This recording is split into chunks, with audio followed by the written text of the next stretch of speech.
24 April 2023, kebakaran hutan dan lahan yang menyerang kota Dumai pada libur Lebaran 2023. Kepala BPDB Riau Adi F. Rizal mengatakan bahwa setidaknya 50 hektar lahan milik warga hangus terbakar.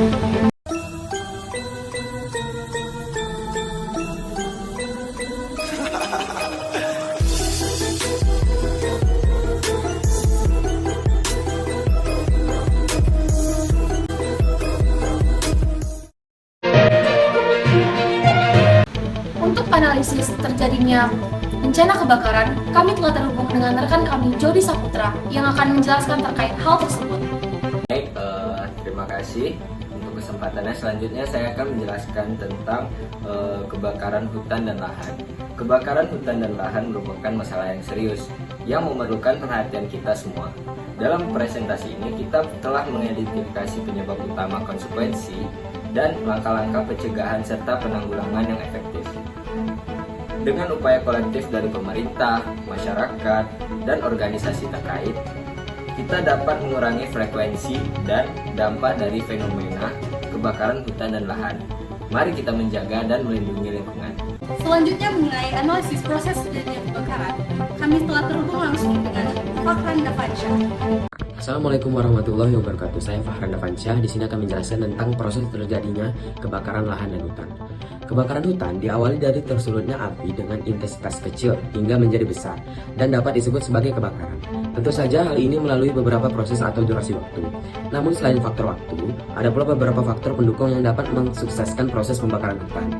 Adapun beberapa faktor tersebut antara lain adalah: yang pertama, sumber api. Ada bahan bakar. Bahan bakar di sini disebut sebagai minyak dan korek api atau cuaca panas. Yang kedua ada bahan bakar, ranting dan dedaunan kering yang mudah terbakar sehingga memudahkan terjadinya kebakaran hutan. Yang ketiga atau yang terakhir ada oksigen atau angin. Oksigen atau udara yang tersedia dalam jumlah banyak dan memiliki energi atau angin, maka kebakaran hutan akan semakin besar dan dapat menyebar dari satu tempat ke tempat lainnya. Sekian dari saya, terima kasih. Terkait dengan dampak terjadinya bencana, saya telah terhubung dengan rekan saya langsung, Salsabila Aditya, terkait informasi tentang hal tersebut. Baik, terima kasih rekan yang ada di studio. Saya Salsabila Aditya bertugas untuk menyampaikan dampak yang dirasakan dari terjadinya bencana alam, kebakaran hutan dan kebakaran lahan. Kebakaran hutan dan kebakaran lahan memiliki banyak sekali dampak yang dapat dirasakan di lingkungan dan manusia. Ada beberapa dampak yang akan saya jelaskan lebih lanjut. Yang pertama yaitu adalah penyebaran asap serta emisi karbon dioksida di udara yang menyebabkan terjadinya pemanasan global secara signifikan. Yang kedua, polusi udara dan air yang akan menyebabkan gangguan penyakit kepada manusia seperti ispa. Lalu selanjutnya, hilangnya habitat hidup makhluk hidup dan hilangnya sumber pangan. Karena hutan yang kita ketahui adalah salah satu sumber pangan terbesar. Lalu terganggunya fungsi ekologi hutan yang akan menyebabkan bencana alam lanjutan seperti banjir, tanah longsor, dan sebagainya macam. Saya kembalikan ke studio. Untuk lebih lanjut mengenai tindakan dan upaya meminimalisir dampak terjadinya kebakaran hutan, saya telah terhubung langsung dengan rekan saya, Meska Meriska. Baik, terima kasih kepada rekan saya, Alfa dan Salsa.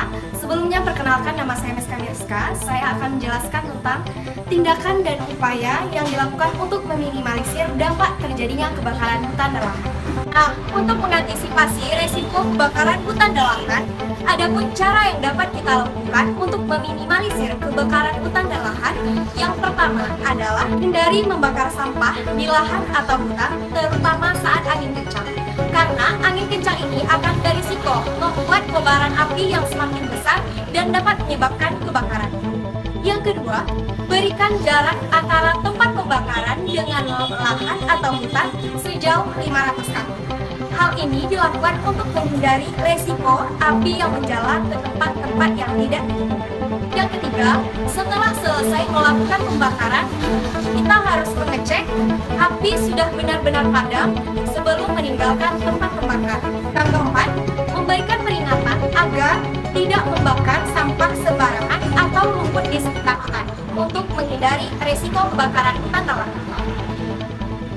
Yang kelima, melakukan patroli dan pengawasan secara rutin pada tempat-tempat yang rawan akan terjadinya kebakaran hutan dan lahan, terutama pada saat musim kemarau datang. Yang keenam, menyiapkan peralatan untuk kebakaran hutan jika sewaktu-waktu terjadi kebakaran hutan ataupun lahan. Selanjutnya, melakukan penyuluhan kepada masyarakat yang tinggal di sekitar lahan atau hutan. Hal ini dilakukan untuk meningkatkan kesadaran dan kepedulian masyarakat akan pentingnya kebakaran hutan dan lahan yang berdampak buruk bagi masyarakat. Dan yang terakhir yaitu menyediakan alarm peringatan saat kebakaran terjadi, sehingga warga dapat cepat dan sigap dalam memadamkan api sebelum menyebar luas. Telah sampailah kita pada berita terakhir terkait sosialisasi mengenai bencana kebakaran hutan dan lahan. Saya telah terhubung dengan rekan saya, Putri Okma Ramadhani. Kepada Putri, silakan. Baik, terima kasih rekan di studio. Saya Putri Okma Ramadhani yang bertugas menyampaikan informasi terkait sosialisasi tentang bagaimana cara bertindak saat terjadi kebakaran hutan dan lahan. Cara yang dapat dilakukan agar masyarakat dapat bertindak dan mengetahui apa saja yang harus dilakukan saat terjadinya kebakaran hutan dan lahan. Yang paling utama yaitu sosialisasi oleh pemerintah kepada masyarakat luas. Sosialisasi berguna untuk menyampaikan seluruh informasi kepada masyarakat secara merata di seluruh kalangan usia. Sosialisasi pun dapat dilakukan secara langsung maupun tidak langsung. Sosialisasi yang dilakukan kepada anak-anak dengan orang dewasa tentunya akan berbeda. Contohnya, kegiatan sosialisasi yang dilakukan untuk anak tingkatan sekolah dasar dapat dilakukan dengan cara penerapan kegiatan simulasi ketika terjadi bencana kebakaran hutan dan lahan. Hal tersebut diajarkan agar anak-anak tidak panik ketika bencana terjadi dan dapat menerapkan hal-hal tersebut hingga mereka dewasa nanti.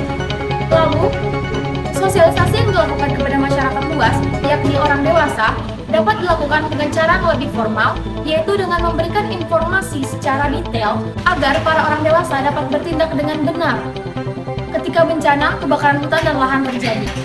Sekian dari saya kembalikan ke studio. Demikianlah informasi mengenai kebakaran hutan dan lahan. Saya Salsabila Aditya dan rekan saya Putri Okma Ramadhani pamit undur diri. Salam News.